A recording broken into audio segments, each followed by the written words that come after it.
I want to start this video out today, and I want to talk about a few things that I think are very, very crucial, very important. And I want to go back to the beginning of time, back to the day of Noah, Noah's Ark. Now, many of you may not be religious. Please bear with me. Noah was judged for building this ark, which took 100 years to build. A man building a boat in the middle of the desert to prepare for the inevitable, to put his family on this boat, protect his family, and prepare for what was coming. And I look at what's happening today, where people are being criticized and judged and laughed at like Noah because they're preparing. I want to let every one of you know today you are not alone. Read the comments down below. You know you are not alone. There are millions of people out there that know exactly what you know, and we all know that the inevitable is coming. We live now in a hustle culture. And in this culture where people will sell their souls, sell their self-respect, they will sell out to the devil to sell you something because they know people are looking for answers. People are getting desperate. People are in despair. People are lost. And now we have this hustle culture where people have sold their souls to sell things to you, knowing very well that this is not going to help you. Let me share with all of you right now, there has never been a time in your history, my history, or the history of the United States of America where if you don't hold it, you don't own it. And if you use that rule of thumb as we get deeper into this depression, into this collapse, you're going to be much safer and much more prepared and much more protected from this hustle culture, people trying to sell you garbage, and people misleading people into a dead end. If you don't hold it, you don't own it. Remember that. If you stick by that rule of thumb, it's going to protect you and you're going to have a much better chance at surviving this. People laughed at Noah, ladies and gentlemen, for building that ark, for getting ready for the inevitable. And he did it over 100 years, okay? He had to listen to the laughing and the ridiculing for 100 years. We've been talking about this for only a few years, and we can see the storm in the horizon. My advice, and I don't give financial advice, but my life advice is stay on track, continue to do what you're doing. Be careful who you listen to. There's a lot of false prophets out there, a lot of people who are now dancing with the devil, and people who have sold their souls. But stay with what you're doing, walk close to God, continue building your ark because that storm is coming. It's inevitable. We can see it. It's getting very, very close. So I want to let all of you know, you're not alone. You're doing the right thing. I'm doing the same thing as you. And many people that I run into, people messaging me, just think they're alone.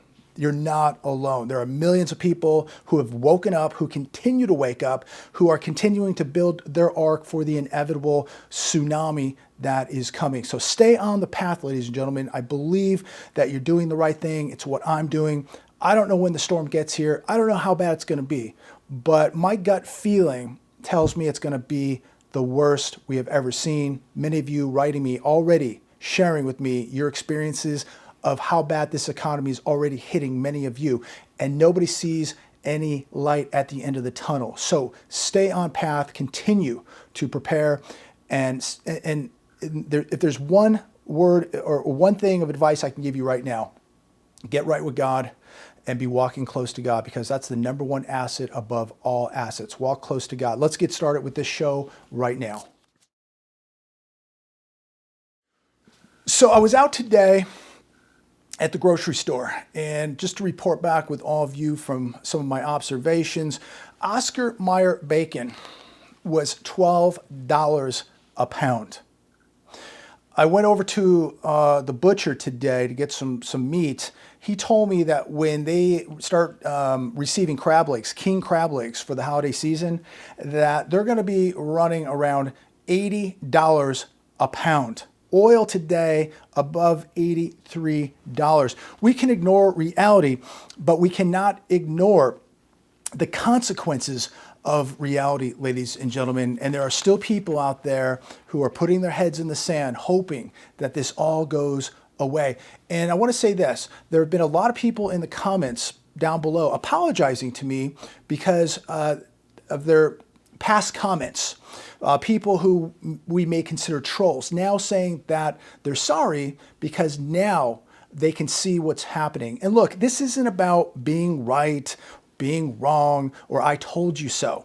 As I've said many times in the past, people that troll me, they're some of the most dedicated and loyal followers of this show. And I wish no ill will upon you. Continue to watch because your friends are waking up. And I don't want to see anybody out there get hurt with this financial tsunami that is coming. So look, I give you much respect for coming out. I accept your apologies.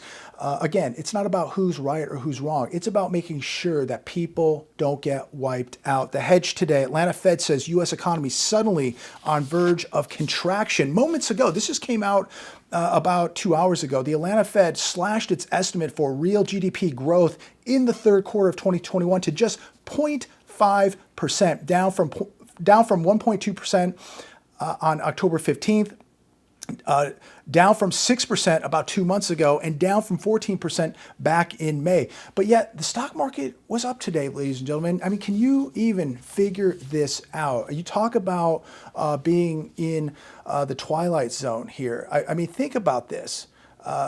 Where's the good news? There's been absolutely no good news whatsoever. Things financially are crumbling around America, and yet the stock market goes up. So we continue to watch the disconnect. They insist everything will be fine as we face shortages of chicken, coffee, diapers, fish sticks, frozen meals, carbonated drinks, etc. This coming from the Hedge today. Washington and people on the television continue to assure all of us that everything is fine, that we don't have anything to be concerned about. But meanwhile, the shelves continue to get emptier and the prices of goods on those shelves skyrocket. You know, it was about 2-3 months ago when I used the word skyrocket on prices of goods going up. And some woman wrote me and says, I can't believe you used the word skyrocket. Things aren't skyrocketing, JB. Boy, where do these people come from? I'll tell you. Toilet paper. Ask yourself, how hard is it to make toilet paper? And how hard is it to put it on a truck and just ship it to a store? We cannot even handle making and shipping toilet paper. What is going to happen to this country if a real event occurs? Please answer me that. Comment down below. We cannot even make and ship toilet paper. What happens if the grid goes down? What if there's a massive cyber attack? What if something from left field comes out? How is this country going to handle it when it cannot even produce and deliver toilet paper? That's the question I have. Comment down below.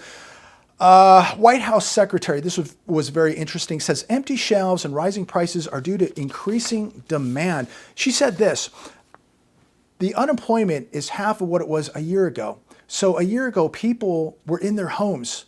10% were unemployed. Gas prices were low because no one was driving anywhere because nobody was going to work.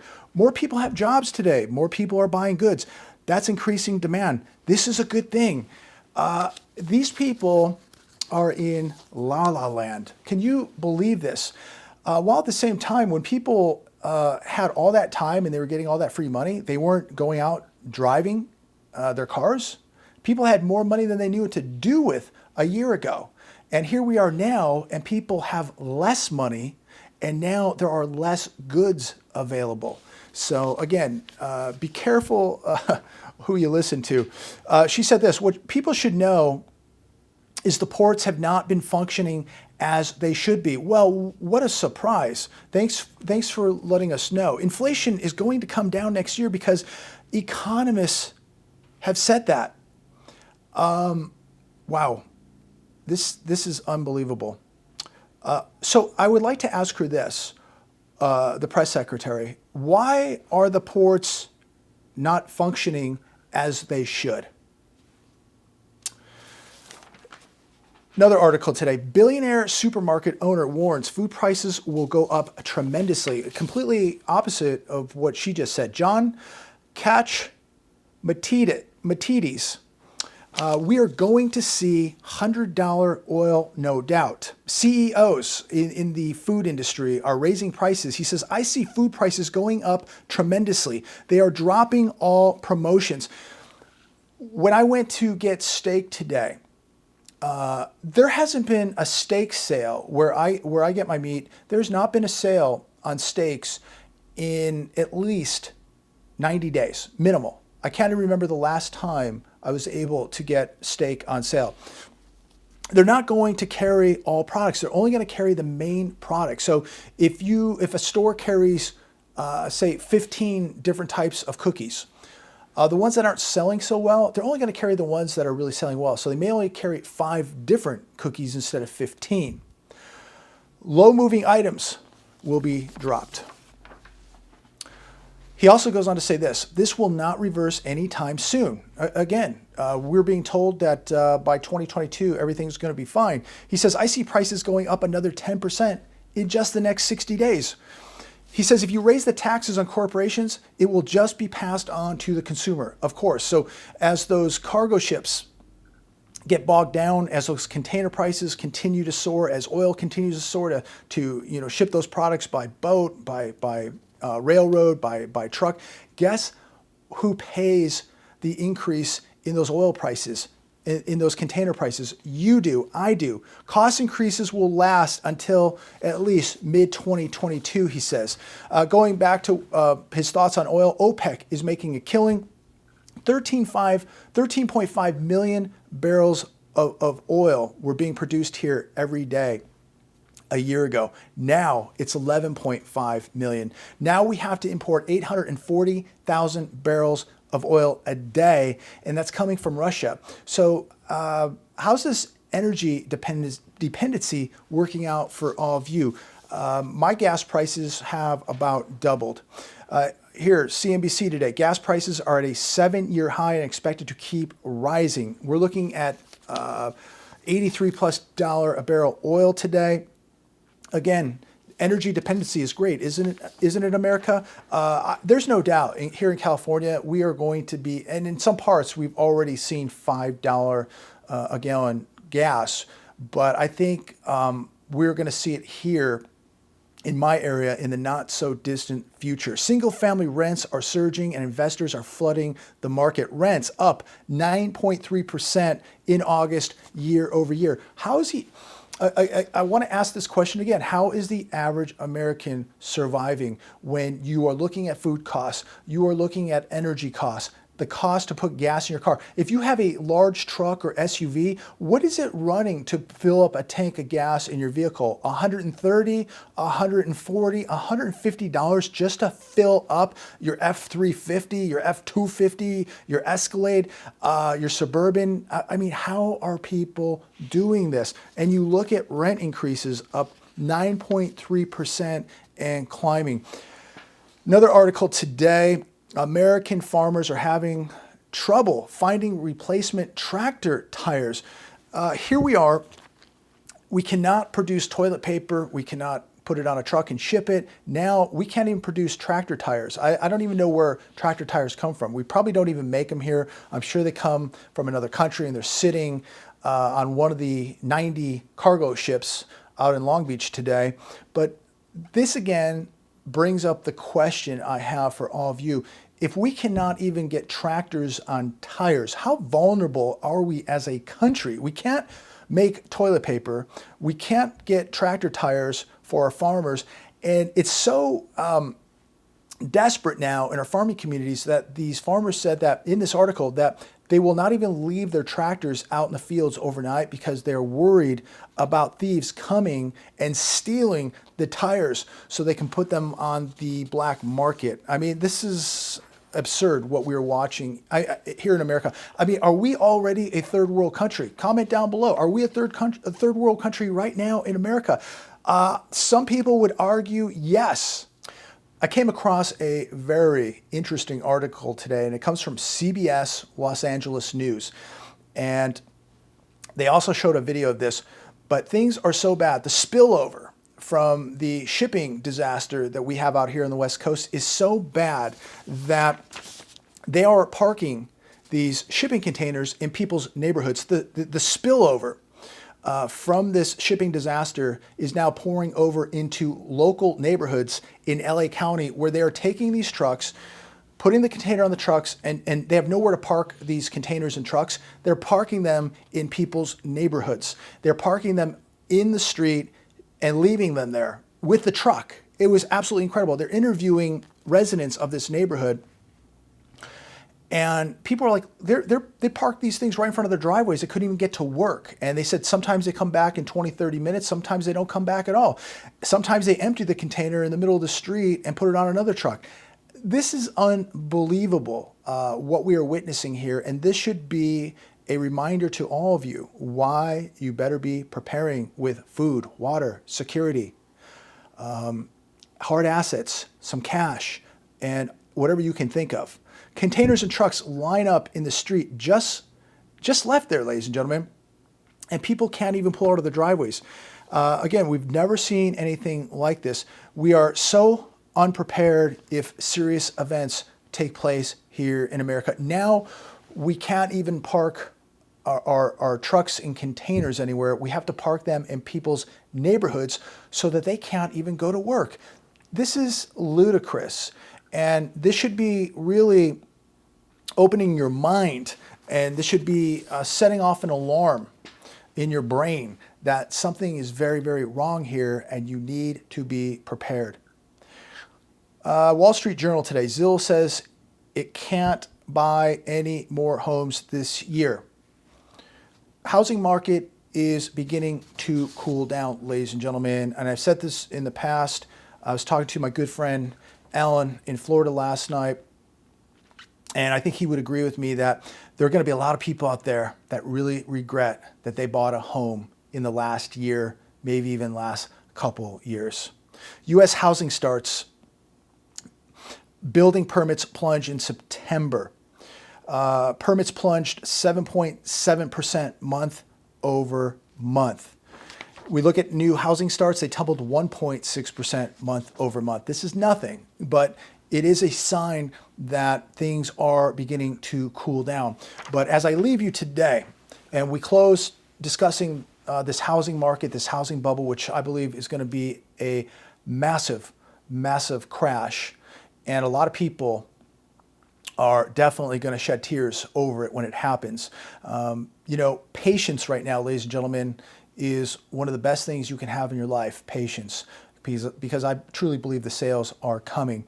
Again, people can laugh at us, they can ridicule, joke, tell us that we missed the boat.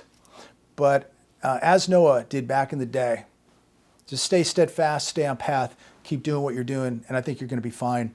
But this housing market is no doubt cooling down, and it is going to crash. And don't know when that's going to happen, but the day of reckoning is coming to the housing market, and there are going to be a lot of tears shed over for many people who have purchased a home over the last couple of years. And as I leave you, answer me this, please comment down below. How in the world do we even have a housing boom right now when we can't get supplies, can't get lumber, we have millions of people out of work? You look at the GDP forecast, horrible. You look at the manufacturing in this country, horrible. You look at the amount of job losses weekly, 300,000+ people are losing their jobs weekly for a year and a half. You look at the amount of debt people are in. You look at the massive overvaluation of these properties. Something it just doesn't make sense to me. Comment down below. Are things as good as they're even telling us? I don't know. And when you look at the average worker in America making $34,000 a year and the average price of a home at $360,000, something isn't adding up here. They may be telling us one thing, but what is really happening? What's really happening in these markets? What's really the cause of these shortages? So critically think for yourself, ladies and gentlemen. I don't give financial advice, but I will advise you to critically think for yourself. God bless all of you. Stay on path, share this video, and make sure you're walking close to God. Talk to you soon.